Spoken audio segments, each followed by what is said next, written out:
ऐसा ऐसा उधम मचा में ठाकुर जी। द्विज ब्राह्मण संत वैष्णवों को जा जा करके बिना निमंत्रण के निमंत्रित कर देते हैं, सब नंद भवन आ जाओ, आज सबन को भंडारो है। कंटकेभ्य नंद बाबा रोज अपने ठाकुर जी की सेवा करते हैं। और महाराज वर्णन ऐसा करें हमारे ब्रजवासी, बोले नंद बाबा की सेवा में शालिग्राम भगवान है। नंद बाबा शालिग्राम की सेवा करें और सेवा करके शालिग्राम भगवान को टांड समझते हैं। टांड आप लोग जानते हैं कि नहीं पता नहीं, अब घरों में नहीं होती, पुराने घरों में टांड होती थी। टांड बोलते हैं एक घर के कमरे में ऊपर एक छज्जा सा बनवा देते थे, उसमें सारा स्टोर रखा जाता, सब जरूरी सामान। नंद बाबा क्या करते हैं, पंचामृत से अभिषेक करा करके ठाकुर जी को शुद्ध जल से अभिषेक करके इत्र उत्र लगा के तिलक फोटा चुपका के बढ़िया आरती करके और फिर शालिग्राम भगवान को टांड पे धरते हैं ऊपर। बोले क्यों? बोले कन्हैया को ये गुलाब जामुन लगे और गुलाब जामुन समझ के कन्हैया मुंह में धर ले। शालिग्राम भगवान है, कन्हैया को यूं लगे बोले कि ये रोज रोज जय जय जो है का है, ये शालिग्राम जो है का है। हमारे पिताजी पूज्य पिताजी की कथा में सुनाते हैं, बोले एक बार नंद बाबा ठाकुर जी की सेवा कर रहे, इतने में ठाकुर जी बगल में आके बैठ गए। देखो कितनी सुंदर, ठाकुर जी की सेवा कर रहे हैं, ठाकुर जी बगल में बैठे हैं, नन्हे से गोपाल जी आके बैठ गए। अब नंद बाबा को तो बढ़िया लगो, लाला भी सेवा सीखेगो, बैठ जा लाला यहाँ पे। ठाकुर जी बैठ गए। नंद बाबा ने पहले दूध से स्नान करायो, फिर दही से स्नान करायो, फिर घी से स्नान करायो, शहद से स्नान कराओ। जैसी शहद पड़ो शालिग्राम भगवान पे, सोई ठाकुर जी के लार न करिया यहाँ थे। ओहो कितना सौभाग्यशाली है जे। मैं हूं मैया ते कहूंगा मैया तू मोको पानी ते मत नवाए कर, वह पानी में कुछ स्वाद ही ना होवे, शहद ते नवाए कर, नहाते नहाते खाऊ लेकर करूंगा बीच में। अच्छा एक बात बताऊं, ये पंचामृत अभिषेक ठाकुर जी को प्रिय क्यों है? क्योंकि ठाकुर जी का स्नान भी हो जाता, पेट भी भर जाता, बीच बीच में जीव निकाल के खाऊ जाए ठाकुर जी। इसलिए ठाकुर जी का पंचामृत अभिषेक होता है ये, और ये वास्तविकता है। अब जब ऊपर से सब पड़ता है, पहले दूध फिर घी दही शहद आदि सब ऊपर से पड़ता है, तो मुख पे होकर के आता है, तो जब यहाँ आवे so next so Thakur ji मुंह खोल के जीव निकाल ले, बीच बीच में स्वाद भी लेते रहे। या हमारे पंचामृत अभिषेक ठाकुर जी को बड़ो प्रिय है, क्योंकि ठाकुर जी को स्वाद भी आ जाए और स्नान भी आ जाए। एक पंथ दो काज। तो ठाकुर जी की तो लार न करी आई। ठाकुर जी बोले जय जय मीठो है गयो होगो, अब तो रस भरो है गयो होगो। और फिर शहद लगे को छुड़ावे के लिए एक बात हम निवेदन करें, सेवा में एक चीज करो भैया, ये सफेद चीनी मत चढ़ाया करो कभी ठाकुर जी पे। ठाकुर जी के अंग पे लग जाती होगी, उस पर भी फिर ऊपर से आप हाथ ऐसे घुमा देते हैं, शंकर जी पे हो, शालिग्राम जी पे हो, ठाकुर जी पे हो। इससे बढ़िया बूरा लाओ, शक्कर लाओ, और चीनी अगर चीनी ही अगर उसको भी पीस लो, वो ऐसी तो हो कि ठाकुर जी के अंग पे लगे ना, तब डालो। शक्कर से स्नान कराए और ठाकुर जी तो बस मुंह में पानी आ गया, बोले जय जय मीठो है गयो। अब तो नंद बाबा ने बढ़िया ठाकुर जी को श्रृंगार आदि करके और महाराज ठाकुर जी को तुलसी पदरा के चंदन वंदन लगा के, और नंद बाबा अपनी माला झोली में हाथ दे करके और जाप करने लगे। पूज्य पिताजी महाराज कहे नंद बाबा मुंह पे एक कपड़ा और डाल लें, मुख पर कपड़ा डाल के जप करने से मन एकाग्र होता है, यह भी एक साधना का एक नियम है। नंद बाबा जाप करने लगे। इतने में ठाकुर जी ने देखी बाबा तो जाप में चलोगो, अब कहां जाएगो जय जय बच के। सोई ठाकुर जी धीरे से गए और चौकी पे धरे शालिग्राम भगवान उठाए और मुंह में धर के बैठ गए। और जैसे कोई पान चूसता है, ऐसे ठाकुर जी यहां से चूस रहे हैं मुंह में धर के शालिग्राम जी को, और बैठ गए नंद बाबा के बगल में, आंख बंद करके। इनको ध्यान चल रहा है, बोले अभी जय जय बाहर बाहर ते चूस रहा हूं, नेक्स्ट देर में अंदर की मिठास आवेगी, शहद भीतर तक चलोगो, निकर नहीं रहो, और जोर जोर से चूस रहे हैं। इतने में बाबा की माला पूरी है, जैसे ही बाबा की माला पूरी वही बाबा ने नेत्रन से लगा के माला और अपनो कपड़ा हटायो। जय हो मेरे साले जय जय कहाँ चले गए? अब तो ढूंढे पुष्प पुष्प उठा के सब देखी, ठाकुर जी है ही ना वहां पे। अरे यशोदा ठाकुर जी कहाँ चले गए? बगल में छोटे भगत जी बैठे हैं, वो बिल्कुल महाराज ध्यान करके बैठे हैं, या तरफ शालिग्राम जी दबा रखे हैं। लाला जी कहा है तेरे मुंह में? बोले कहा है, जल्दी दिखा। नंद बाबा ने एक गुलचा बना करके जैसे ही मुंह में दियो, महाराज सोई शालिग्राम जी बाहर आ गए। नंद बाबा तो लिए उनको सिर से लगा में, रोते रोते गए, अरे यशोदा देख आज कहा भयो? बोले कहा भयो? बोले तेरो लाला उद्यमी है, हमारो लाला उद्यमी है, ये बात तो मैं स्वीकार कर चुका हूं, लेकिन इतना बड़ा उद्यमी? यशोदा मैया बोली भयो का? बोले भैया जे मक्खन खा जाए, घी खा जाए, मिश्री खा जाए, दूसरे इनके घर में जा जाके खाया वे, लेकिन आज तो यानी भगवान ही खा लिए। जय जय खा गो, हमारे शालिग्राम भगवान को खा गए। यशोदा मैया बोली वो तुमने शहद से स्नान कराए तो वाय लगी होगी, मीठो है गो, जय जया खा जाओ। ठाकुर जी दूर खड़े हैं।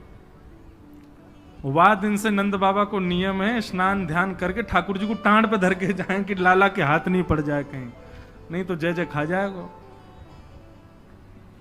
ऐसी ठाकुर जी की मधुर लीला, इतनी भाव में लीला ठाकुर जी की चल रही है कि सब रीझ जाते हैं। बंधुओं कभी कभी तो इन लीला को सुन करके कह करके और अनुभव करके तो नेत्र सजल हो जाते हैं। ये परब्रह्म परमात्मा प्रेम के पूर्ण स्वरूप बन के आए। आहा वर्णन करते हैं ठाकुर जी ने चोरी का मन बनाया। क्यों? बंधुओं भगवान के काल में कंस राजा ने ब्रजवासियों के ऊपर कर लगाया था, टैक्स। और क्या टैक्स था कि आप सब लोग अपने घर में गैयाओं को पालो, सारा खर्चा स्वयं करो, और जितना दूध घी दही होगा उसका 70-80% सब मथुरा जाकर के कर के रूप में जमा करना पड़ेगा। मथुरा के लोगों को और बड़े बड़े शहर के लोगों को गैया पालनी नहीं पड़ती थी, ब्रजवासी पालन करके सारा दूध घी दही देते थे। फिर कंस के लोग जो थे वो उसको बेचते थे, उससे धन कमाता था कंस। ब्रजवासी बेचारे गैया को अपने घर में रखते, उसका पूरा ध्यान रखते, और जितना दूध निकलता 70-80% सब कंस को देना पड़ता, थोड़ा थोड़ा बचता ब्रजवासियों के पास।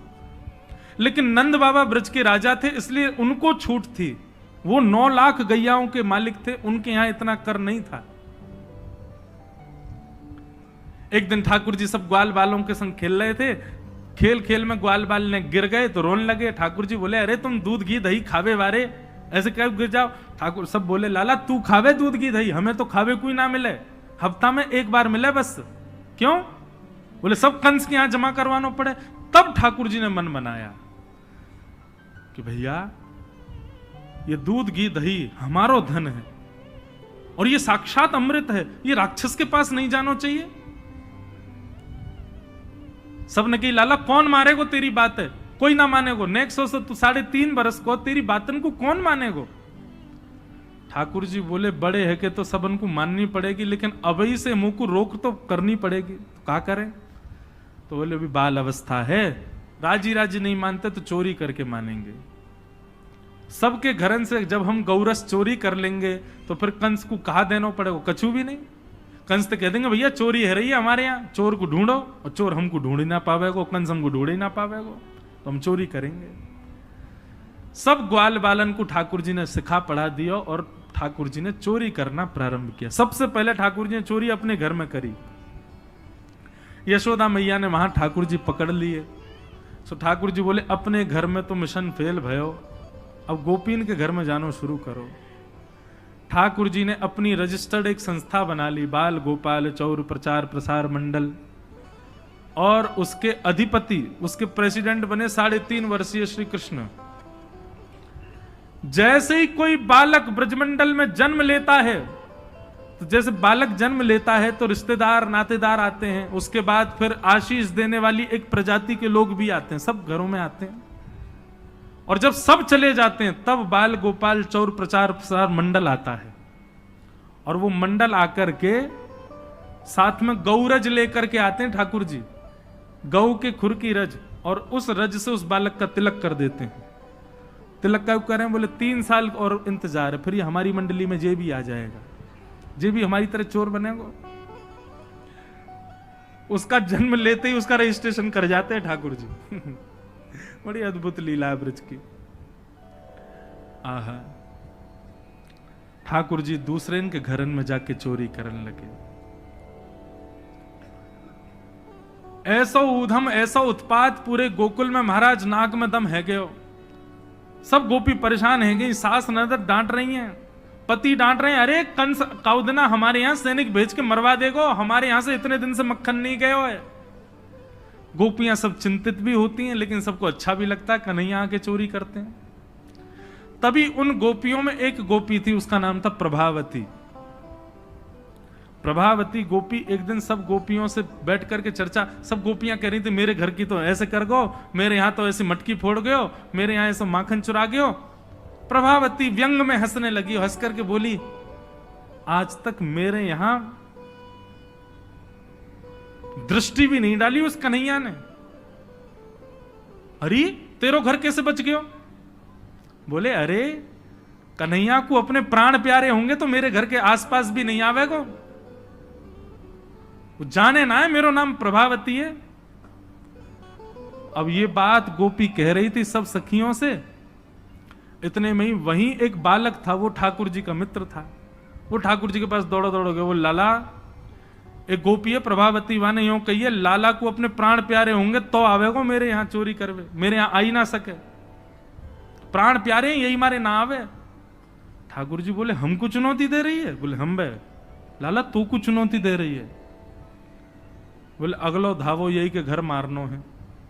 सबसे पहले तो ठाकुर जी ने प्रभावती के देवर को अपना सखा बनाया। देवर कितना बड़ा, वो भी छोटा सा ही था। ठाकुर जी ने उसको अपना सखा बनाया। सखा बना करके उसको बेला फुसला करके बढ़िया उसको बढ़िया मक्खन वक्खन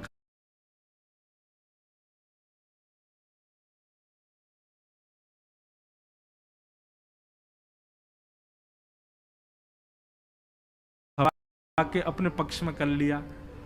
ठाकुर जी बोले ए सुन, तेरी भाभी प्रभावती एक दिन चुनौती दे रही कि कन्हैया मेरे यहां चोरी करके दिखाए। प्रभावती का देवर बोलो लाला बता कहा करनो? बोले जा देना तेरी भाभी बढ़िया वारो मक्खन निकारे, बस तू संकेत कर दियो, और जब वो जमुना जल भरवे जावे घर में कोई नहीं हो वही समय हमारा आक्रमण होगो। ठीक है। प्रभावती ने एक दिन बढ़िया मक्खन निकारो, और महाराज मक्खन निकाल करके छींके पर टांगो, और वो बालक ने देख लिया, दौड़ करके ठाकुर जी के पास बोले आज भाभी ने मक्खन निकालो, आज ही चलो लाला। बोला हाँ आज चलेंगे। प्रभावती यमुना जल भरने के लिए गई।